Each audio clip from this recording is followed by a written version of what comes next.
Hi there, everybody. I am Lucas Martell with Walkabout Mini Golf, and we're here today with James Thomas from Rare, who's going to talk to us a little bit about video game development and himself and yeah, Rare and what you guys are up to. So we're going to go ahead and kind of introduce ourselves as we take our first putt. So I think, Chase, you're up first if you want to take the lead. So I'm Chase Shields, lead tech artist over here at Mighty Coconut. Yeah, I do a lot of things, a lot of hats. Yeah, really kind of mainly make sure that these courses sing as much as they possibly can and perform. But yeah, I'm looking forward to hearing more about back ends of Sea of Thieves as well. Awesome, cool. Go ahead. Cool. Impress us with your golfing abilities. Chase is actually a real life golfer, so we need to actually go out on the real course at one point.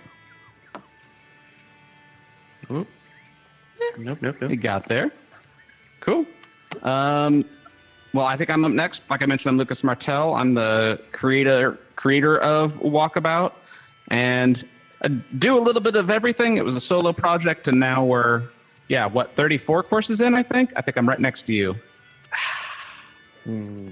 I used to be better at this game. I hope you beat us. That'd be awesome. Go for it, James. Grant. Hi, I'm James Thomas, and I'm an Associate Tech Director at Rare, which basically means I started as a programmer, worked my way up, and now more in management. They have taken away my Visual Studio and coding. But it's still good. Get to look after teams and see through Sea of Thieves. So, right. Go ahead. Yeah, I'm absolutely going to pick your brain a little bit about that transition, because I'm also in that boat where like they've kind of taken most of the code away from me too, and I miss it. And now I'm in meetings all for good reason. Yes, yeah, but we'll get to that later. I'd love to find out a little bit more, James, about just sort of like how, like what's your background in, kind of how you got your start in the games industry. So I started programming quite late. Like, I've been at Rare 23 years, so probably slightly more of the old hands there, which means that when I started, there was a lot of just core programming, not very many supporting GUIs to go with it. So I started with QBasic on the Windows 3.11, where there was a game where gorillas would throw bananas at each other, much like worms. And so my first experience was basically tinkering with that, just trying to break it open. And after that, I really liked the puzzle aspects of it, not really knowing what was happening. And so signed up to some courses at college, did it at uni. And at the time, it was weird. There was about 100 programmers, engineers on our course at uni, but only about 3 of us wanted to actually do video games, which I found wild. Applied straight from university and got really lucky that Rare were interested in my CV, got me in for an interview, and got through the door that way. Awesome. It's one of the hiring folks said that one of the things that helped us, I did A-level art as well, so there's like a creative side on that now, although I wouldn't pick up a pencil or a brush nowadays. Like, our concept artists are far too good. But I think it was that just helped separate me out from the C++ crowd at that point. Awesome. But you had an eye, in other words, and you could sort of tell when something was right or wrong, and sort of like, whether you could totally fix it or not, you could at least sort of like kind of call it out and sort of like have a vibe for when it was working. That's a great skill to have. Cool. Yeah. So when you joined Rare, then what was were you basically just sort of like this is not my turn. You beat us, James. You get to take the honors. So what was your role when you first started? Was it basically just coding?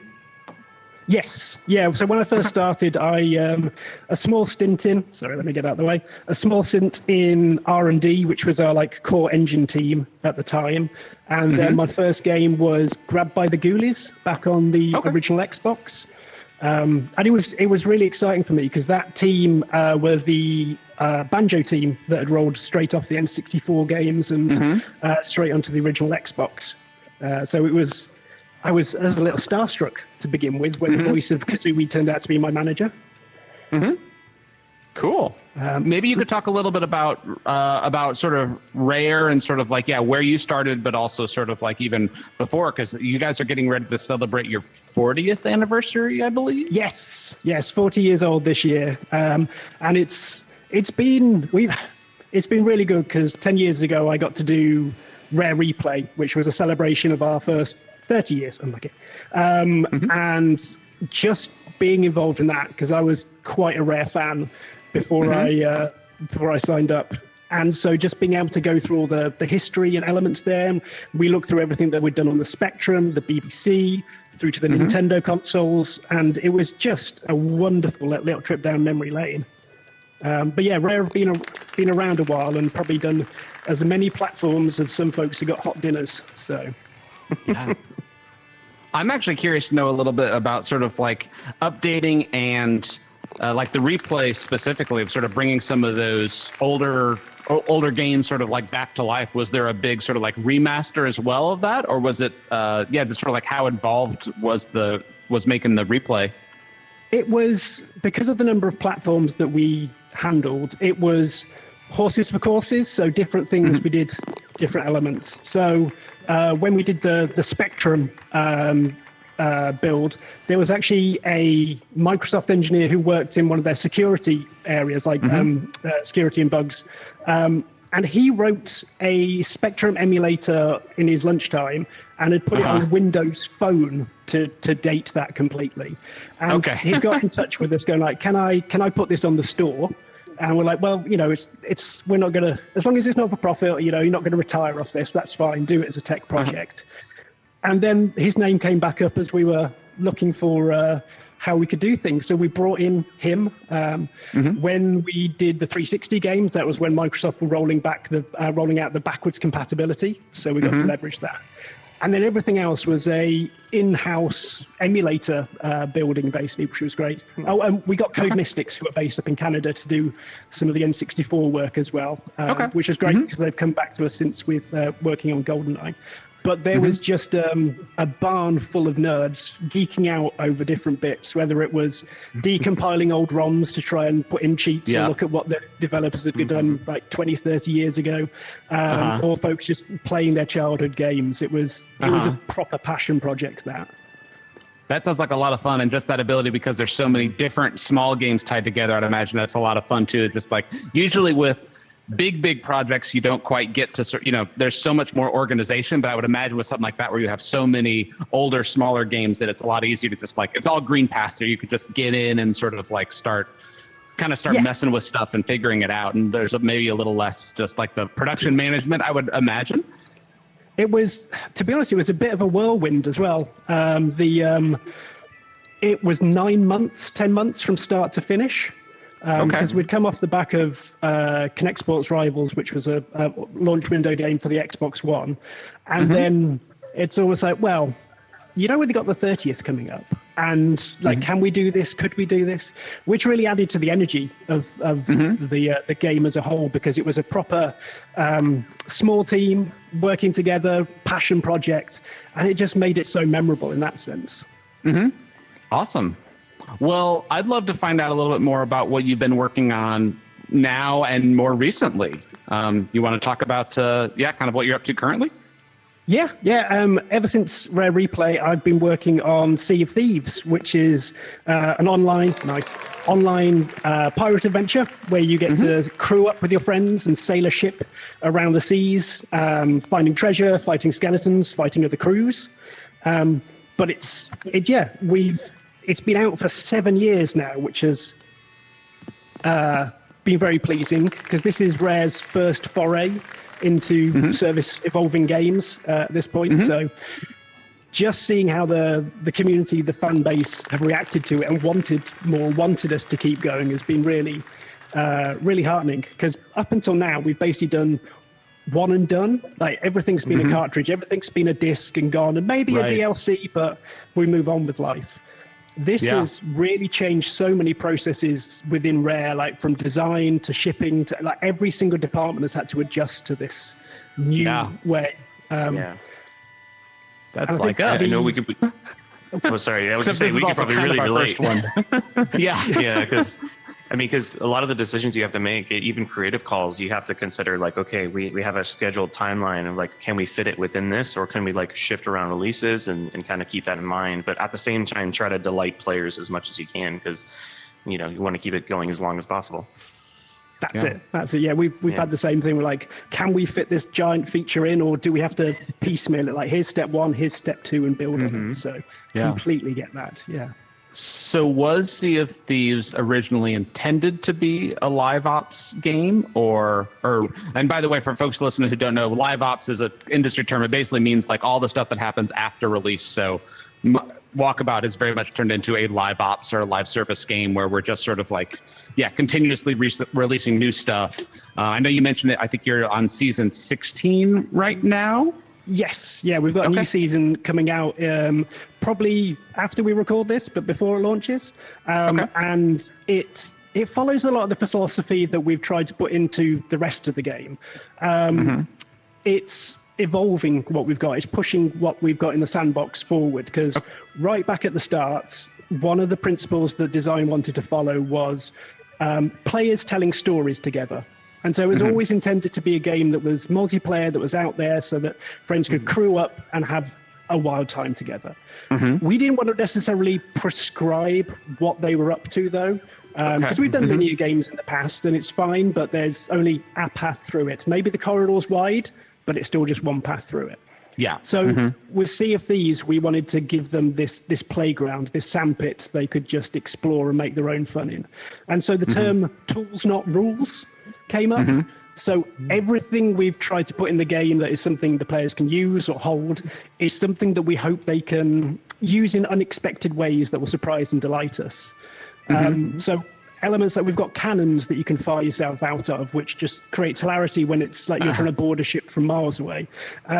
We've got disguises that you can dress yourself up as a barrel and try and hide on other people's ships. There's just a host of little things like that where we put it in and then try and give them as many options as possible rather than like narrow down what they can do with it. That's super cool. I'm curious because I've played but very, very little. Unfortunately, I haven't had time to like really, really deep dive in an open world game like that. I would imagine the playtime is probably in the hundreds of hours range for a lot of people that are playing it. I will say, yeah. Yeah. I'm curious how you deal with balance, especially in an ever-evolving game like that when you're building in new abilities. That's something that we really haven't had to deal with as much because we're adding new levels, but we're not fundamentally changing the mechanics of an existing course necessarily.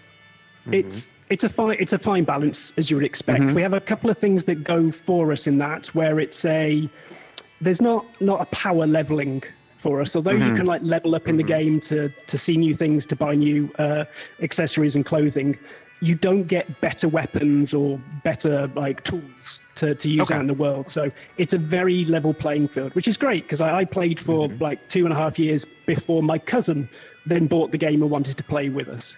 And it meant there was just a level skill playing field then. So all he had to do was learn the tips and tricks, and he was as good as the rest of us. And we find that is so good when it comes to encouraging social play as well, because often like you will find yourself. In fact, this is how I got into Walkabout.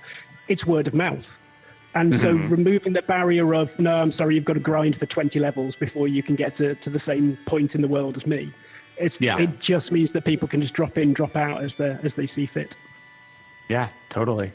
Well, I want to ask one more very selfish question about sort of like, so you said that it sounds like it was pretty much designed from the beginning then to be an ongoing, ever expanding game. You mentioned sort of like some of those processes, and just again, being our first live service game and our first big game to begin with.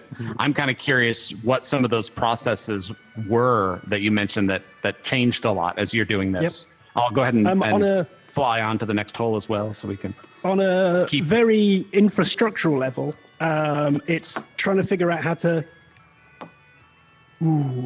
try to put out as patches like there's no tomorrow, because I think, including our test servers, we put out near 1,000 patches in the 10 years. Like it's a stupidly high number. And so just building the pipeline, building the infrastructure to be able to support that is one thing. But then when it comes down to the actual, I feel I was in the way for that. I feel it hit my neck. That was all your fault. Absolutely. You kicked it. I feel like I got cheated out of my last one, so I'm going to have a talk with whoever designed this one. Hello. That's pretty incredible. Yeah, so You're just saying the that- keeping up with the release and sort of like, yeah, all of the sort of like that ongoing publishing, release, ongoing QA, the sort of like, yeah, you kind of, it's kind of a never ending cycle, basically. Yes. Yeah. And the big thing we implemented very early on, again, like I'm very engineer focused, so that would be most of my answers, but we really put a focus on automated testing. Because with the game so big that it's forever expanding, forever growing, we need to make sure that everything we put in doesn't necessarily break what went before it. And so the suite of tests that always runs, we've got hundreds of thousands that basically run on the servers. And it gives us a safe peace of mind that like the game can be as stable as it can be. Yeah. From a design point of view as well, it's the iteration loops, it's fair to say, have got Toiter. Like, because our seasons are. Oops, sorry, I teleported. The seasons, although they're like 3 months long, and they obviously take longer to design and work up before that, but it's a very different setup from before when you had like, here's a few years, like go and see what you can make. And so there's a certain element of prototyping in what we'd call mainline. So everything.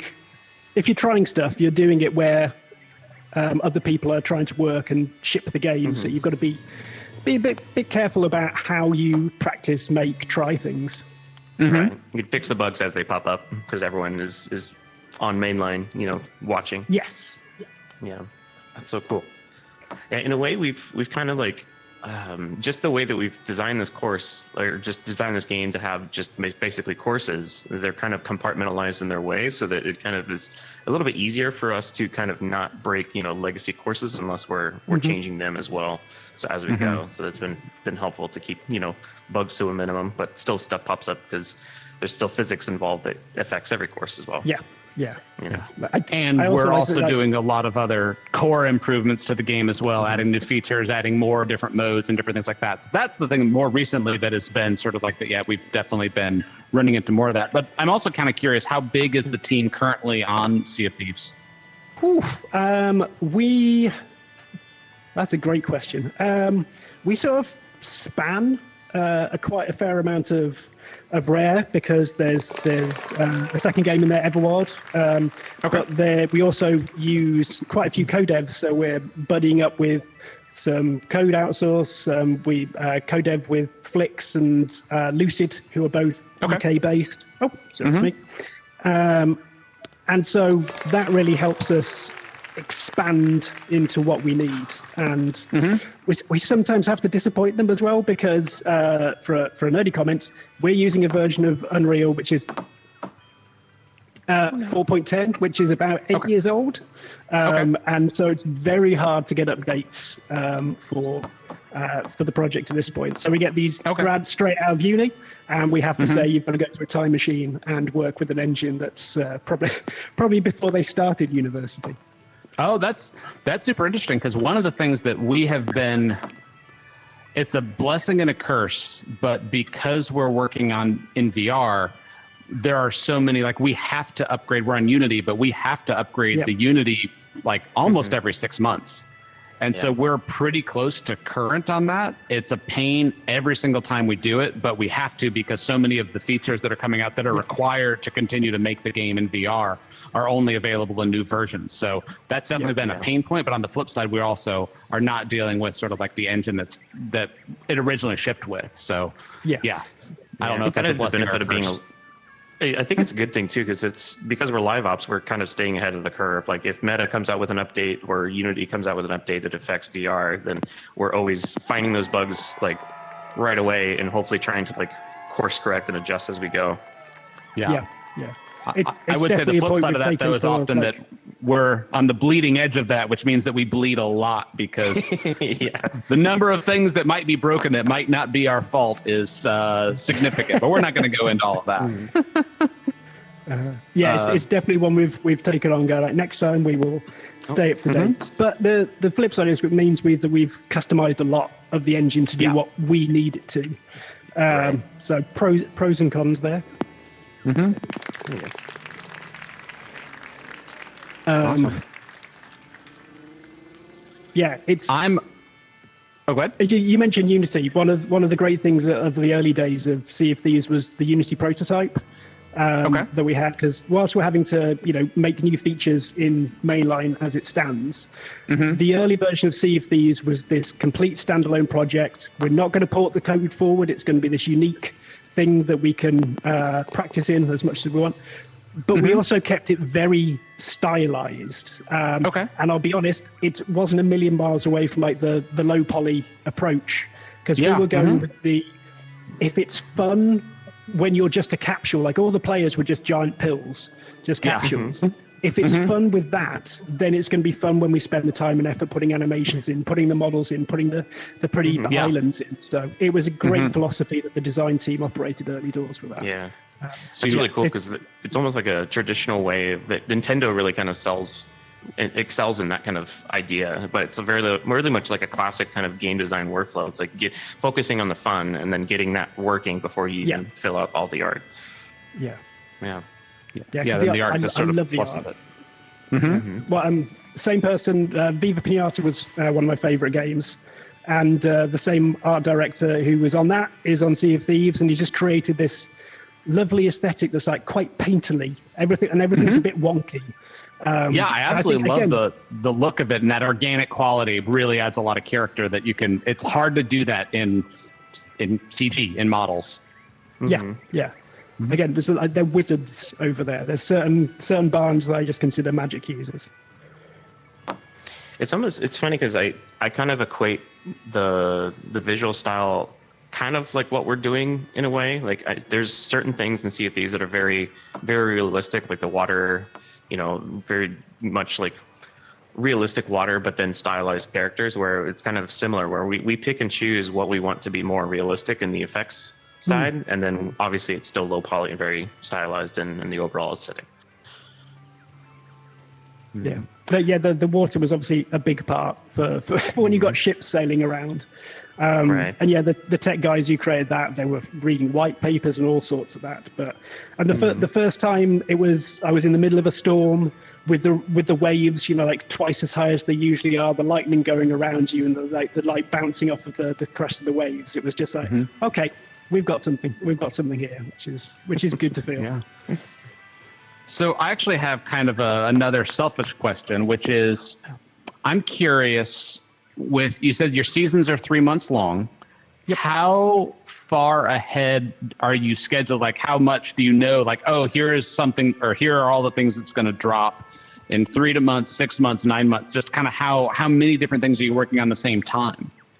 I'm going to say multiple and leave it vague. But it's a constant. It's a constant ask, because we've got multiple teams that do the seasons, that do features, that do game health. And so there's a certain amount of plate spinning and divvying up about which teams can do which. But yeah, it's always one of the philosophies I really enjoy is when we build on something that we've got, partly to reduce the tech risk. If we build something brand new, it's always a bit scary. But we've got so much in the game already. Like there's so much that we could sing and just build upon from that. So I always feel confident when we get those ones going, yes, there's something there. Let's push that on. Yeah. We do a lot with we call it walk, jog, run, where basically like, what is we have some grand idea, but what is maybe the walk version of that idea that we could put together and get it into a course that's maybe 3 to 6 months down the road. And then we know oh yes, we would love to add that, but let's see how that part of it goes first, and then see if we're able to walk without falling down, then what can we do with the jog version? And then maybe I do think there's a couple of features like that where you now are starting to get to that run version of that we wanted to do way back in the day with, like, I think in this course animations were definitely one of the things that we avoided for a really long time, and now we're starting to get a lot of tools built up to have more of those animations running in real time in VR, which is actually a surprisingly big challenge. And for us, it's like goes narrative as well, because like for season 16 that's coming out, Big Bad, which is the Skeleton Lord Flameheart, has reappeared, and it's good for every season. Like we push the narrative, not just the sandbox on, try and push the narrative on. And it's got one of my favorite features for a while now, where you can summon his skeleton minions to help you. And it's something that we've been looking at for a while. How can we get more from the world itself? But if we can now convert the entities that you were trying to just shoot and smash with swords, but now they can help you. You can pick up chests. They can go digging for you. They can go and fight other crews for you. It means there's just another layer of life in the world. And also really good, like say, if you're a solo slooper or like 2 players on a small ship, someone to basically give you a hand on it. And I just love that element of building on what we've got there. Right. And like you said, you keep the core gameplay mechanics, like the combat and everything is the same. Like I first played it years ago, and then I just picked it up recently again to kind of get refreshed, and it plays exactly the same. It's like mini golf. Mini golf is not going to change. Your putter is not going to, change much. So you kind of keep that kind of middle ground so players can like put it away, but then come back and be delighted over and over. Yeah. Yeah. That's cool. So I have another maybe kind of more on the technical side of things question. I'm curious how often you realize that you kind of have to fundamentally rewrite portions of the game, or that there was a tool like doing something like that where you're now able to take enemies and turn them into allies. I'm curious, like how much of that ends up being completely like rewriting what we would consider to be core systems of the game, or is that something that in your brilliant foresight you just did it perfect the first time? There's a big post-it note on my desk saying, think about long-term future. And I feel like that and the code base just goes one in one. Because, the team changes, the teams evolve, the teams swap studios. And so having continuity throughout is hard, but we feel like we've got a culture, a team dynamic that allows us to put that philosophy over. And so it's really good to see how co-devs, how new starters, how apprentices, how graduates can all just come into that and know how they should work with the game, be it like code reviews, be it like unit tests. There's a think about the long-term future of all this. And when it comes to features itself, it's usually what is the cost of this? How long is it going to take? Like, what is the risk of this? So on a very boring level, it is a scoping analysis of whether it's worth it. But there are so many things that we've leveraged, which have been great. Which like we had the emote system, which most games have, and you can pick an emote from your menu, and you can just do that to your friends. We've built the hiding system and the disguise system on the top of that, so you can wander around as barrels and things. So there's canny use of existing systems with that. We do a ton of that too. Like, how much can we reuse to be able to save time and then use that time towards the newer ideas that we really want to like cook, so we're really trying to focus as much as possible. Yeah. One of the big things that I've talked a little bit about, so I won't go too deep into it, but because this was originally a solo project and, I was an animator, not really a game designer, like I had coded a lot of stuff up. Oh yeah, that's exactly what I meant to do. I had basically the whole engine was pretty much spaghetti code. And it was all just sort of like really brutally put together. And luckily, the tech team led by Colby Morgan has really done a great job of sort of reworking all that and putting it into more modular systems. And at this point, we've pretty much rewritten the core of the game. But I'm actually kind of curious because you said that it's been 7 years. How long have you been on Sea of Thieves? Because you would have started 10 years ago, maybe? Yeah, 9-10 years on Sea of Thieves. Okay. And it started briefly while I was on Rare Replay as the prototype. So, there's a lot changed in that time. And also the embarrassing point where, like with our change history in Purple, someone will come to you and go like, well, there's a bug in this and your name's on the change list. And I have to point out to them going, but that was 6 years ago. Like, I don't remember. So like and the that bug's ghosts of been in there for your 6 coding years past now. often come back. Yes. You can't escape the change lists. I'm kind of curious because like we're also like I've been on Walkabout for now 5.5, almost 6 years, I guess. Yeah. How does that sort of change over time and just sort of like I'm kind of curious about the stamina of working on one project for that extended amount of time and how you sort of like how you freshen things up, how you as the team changes, to sort of how you deal with basically being on one really, really big project for such a long time. Yeah. So there's probably going to be a couple of cheesy answers here, but the first, like, I've been at Rare for like 2 decades now, and the reason why I've stopped so long is not only because the people there are awesome, I really love the games we make, but they also keep giving me new things to do every couple of years. So like I started as an AI programmer, did some networking, went on to prototyping, like then was a team lead, and eventually escalated to this where I'm looking after the engineering of Sea of Thieves and the team. So every couple of years they give me something new. And with the actual game itself, there's, because of the type of updates we do, because of the sandbox natures or the like how we're going to change social play, there's a fun and delight about what launch day is going to bring. Like, we think things are going to operate this way. We think players are going to do this way, but what on earth are they going to do? And there's still that joy after all this time of seeing seasons, features, releases go down well and hearing it resonate with the community. And not everything sticks. It's like no one's perfect in this world. So then it gives you that, puts a bit between your teeth to go like, let's improve it. Let's fix that. What can we do next time around? Yeah, it's a little loop, but it's a loop I love. Yeah. I can sympathize with that because like every single course brings its new challenges because it's completely new every single time. But it's very similar in a way, but that's what keeps it really fresh. So it's every 7 weeks we're coming out with something new. Yeah, I think we've almost even. Oh, thank you. Yeah, I think that we've actually got, at least I feel like I've actually gotten almost a little desensitized to the releases because we're releasing every 7 to 8 weeks.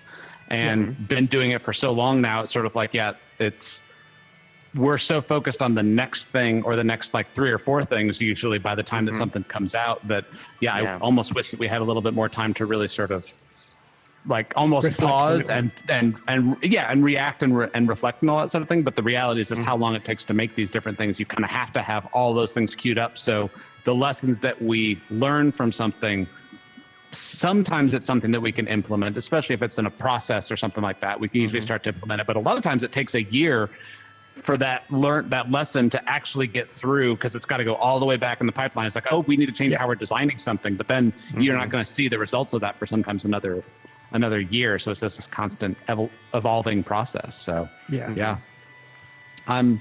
this is maybe kind of related, but I am curious. Do you ever sort of like pine for the sort of like the green pasture that you get with sort of like a totally fresh game that you don't have such a huge amount of architecture? Maybe I shouldn't ask this question. Maybe the wrong people are listening to this question that you shouldn't answer that one. But community, my bosses are listening eagerly to what I say. We get different areas where we can be creative, I think is probably the easiest way to say it. So over the years, we've had a number of game jams, which is always nice to have. So again, around Rare Replay era, I put together a game jam that was based on Rare's heritage, and people were encouraged to create projects, toys, games on that. And I don't know if like back on the Xbox One had a version of the dev kit that had a tiny LCD screen on it, smaller than a Game Boy. And one of our graphics engineers got Battletoads, one of our old NES games, running on that tiny LCD screen. And people were doing things that weren't digital, so there were card games coming out of that. And there was just an energy in the studio at the time that allowed, put everything down. This is your week to sort of unwind and release on it. And it was a superb, just like outlet for all of that. Also, there was also some VR projects in that. That's the closest we've got to VR. But what was it called? I think it was called something like Giant Shiny Laser Robot. There was something just very, very Ronseal about it because you were a giant shiny laser robot. But it was the first time any of us had a dev kit in the studio, and this robot was going around shooting tiny little tanks and knocking down giant buildings. But it was, someone had taken their time with one of the tech artists to go and have a look at like how that worked, which was superb. I'm kind of curious within Rare, how often do those game jams end up either finding their way in a small way into other bigger games, or how often those game jams actually lead to like a new product that you start working on? If you listen to some of the designers from Sea of Thieves, there was also like one of the starting points from one of the game jams back then was testing out the principle of something like Sea of Thieves. They created a multiplayer game that was very open, very sandbox, as much sandbox as you can do in 3 days. But it felt like who was on there and then who moved to the Sea of Thieves design team. It was a little testing ground, just dipping the toe in the water on that one. Cool. So that kind of came from, but that was more sort of like, it was sort of almost a directed game jam, I would almost say, where it's sort of like, here's a game jam, but within these parameters, we know we want to do an open world game. Was it specifically pirates at that point, or was it more just generic open world, see what you can have fun with? That was completely independent of the Sea of Thieves thing at that point. That game jam was quite open. But it's when you say pirates, because sorry, it's my shot. I do apologize. Nice. When it came to deciding what the theme of was the Sea of Thieves, there was a whole load of choices, because you can tell stories in a number of places. It could be in space, it could be with dinosaurs, he says, pointing with his other hand. It could be the Wild West. And pirates just felt right for a number of reasons. Like, there's a way that you can push it into the fantastical. There's a very obvious co-op, like grouping up mechanic with a crew. There's like potentially fantastical enemies and things like that. So it felt like, but more than that, people know what pirates do. So it felt like at that point you could get across so much. Again, like mini golf, you bunk the ball, and then you want booty. You know what the goal is to get as much gold as you can, basically. So yeah. And so that felt like why pirates were a really, really good thing, because, we could do a spy game, but we'd probably spend 20 hours telling you what all the gadgets do. Yeah. I know that's definitely one of the things that we have run into, just like whenever we come up with a new mechanic, even something as simple as that, it's just like, how do we efficiently communicate it and how do we boil it down to its bare essence? And starting with something that does have a really clear narrative or story element is one of the best ways to get around that. Of like, oh yes, laser slice balls. Very, very easy to wrap your head around that. Once you start turning it into an ice cube, it's a lot more challenging to really sort of like communicate that to the player and how you're supposed to use it or avoid it and all that sort of stuff. So, yeah. Well, I'm kind of I was gonna go to sort of like one really, really big picture question, but I'm curious, Chase, if you had any other sort of Sea of Thieves specific questions before we move on. I should be better at this game. I'm kind of curious. Something else that we're kind of similar at is, I know you guys have been working on some licensing deals with specifically the Curse of Monkey Island kind of game integration. I was just curious if you could talk on some of that. It was honestly a surprise and delight when that got put towards the studio. Like, hey, we can do this. It was some people were we've got some huge Super Disney fans within the studio, and so there was like almost someone in tears just knowing the fact that we could work with the mouse, but it just allowed us a lot more. I don't know how you put it. Like, it allowed us to look at the game in a different way, because I love the Monkey Island expansion. Like, I didn't work on it directly, so I can feel I can gush about it a fraction. But I loved how it took a game that is like a first-person pirate adventure, go and battle skellies, and it introduced effectively what was a point-and-click mechanic to it, like the old adventure games. And it introduced a whole different style of play, whole different set of people that wanted to play it. And also, we just managed to, we were able to reimagine what Guybrush and his island looks like in our style, in our world, which was a treat and an honor to do that, especially for someone of my age who likes the old Lucas point and clicks. Same. I felt like I was also like I was playing the old Guybrush game, but in a weird new way that felt right. Like it was, but at the same time, it was like I was playing a whole new Sea of Thieves. Like it wasn't what it was, but it married really well. And it's kind of similar, like you said, the internal delight. Like, I know there's been a lot of that as well for every single project we come up with, like Aardman or